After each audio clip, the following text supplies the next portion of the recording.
Okay, look, I'm not actually sure there's an elegant, delicate way to introduce this next topic, so bear with me.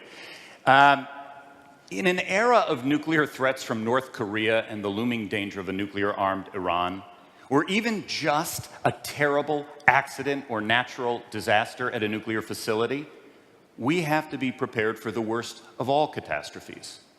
And central to our success will be the need to protect our first responders, police officers, firefighters, paramedics, the people who need to rush in to save lives and contain the disaster.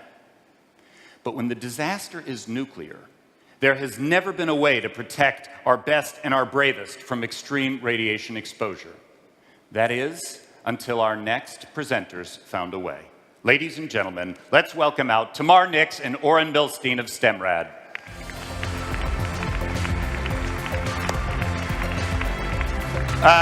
Tamar and Oren and your baby Bjorn, welcome here. Thank you for joining us. Oren, talk to us about what led you to create what I hope is not the baby Bjorn. Thank you, Elliot. So it's actually a combination of two factors.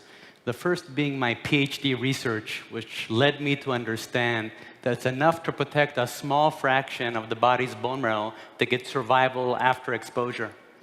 The other factor was the ever-growing threat of a potentially nuclear Iran on my people in Israel. Ultimately, my call to action was the Fukushima Daiichi nuclear disaster, where first responders rushed into stricken reactors with zero protection from gamma radiation. Okay, so this is the creation. Tell us what it is. Tell us what's unique about it. So this is the world's first ever protection from gamma radiation, the first protective gear. To protect your whole body from gamma, you're looking at 1/4 of a ton of a suit, okay? Right, and not very slimming, right? Not very slimming, not like this beauty here. Okay, Tamar, I want to bring you into this conversation as well. Talk to us about how this protects the body. So this lifesaver called StemRad 360 Gamma, it protects selected area of the body, the pelvis, where you have about 50% of your bone marrow.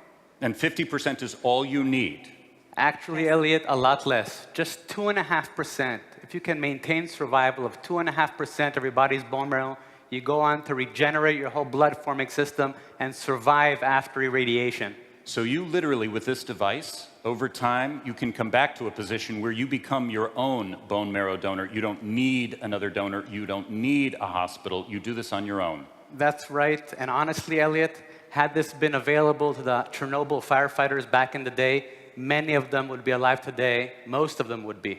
Who's using this? So it's already selling to militaries, firefighters, and first responders in the United States, in Israel, and around the world. And actually, this product is only a first of a range of solutions we're developing, from medicine to space exploration.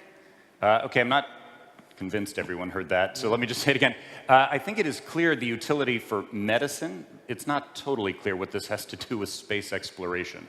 So actually, Elliot, turns out that the major bottleneck in preventing mankind from landing on Mars is deep space radiation.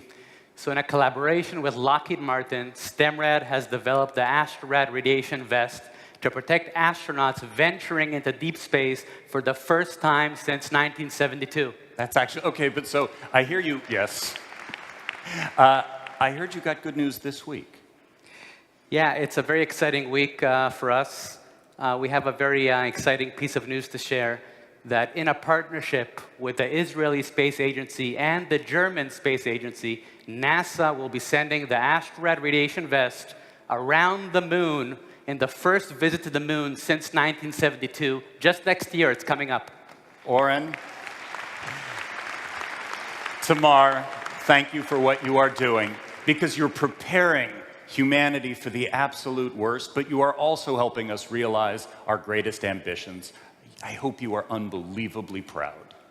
We are, and I have something to say on a personal note. I'm a grandson of a Holocaust survivors, okay?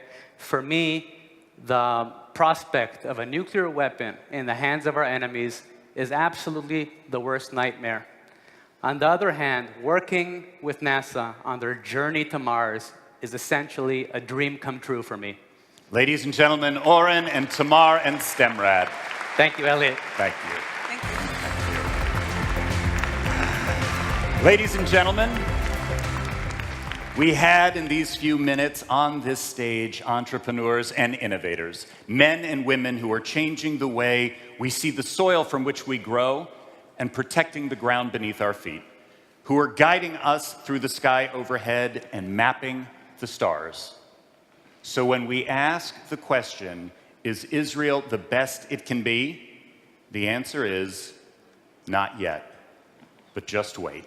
Thank you all, ladies and gentlemen, and enjoy the rest of the conference.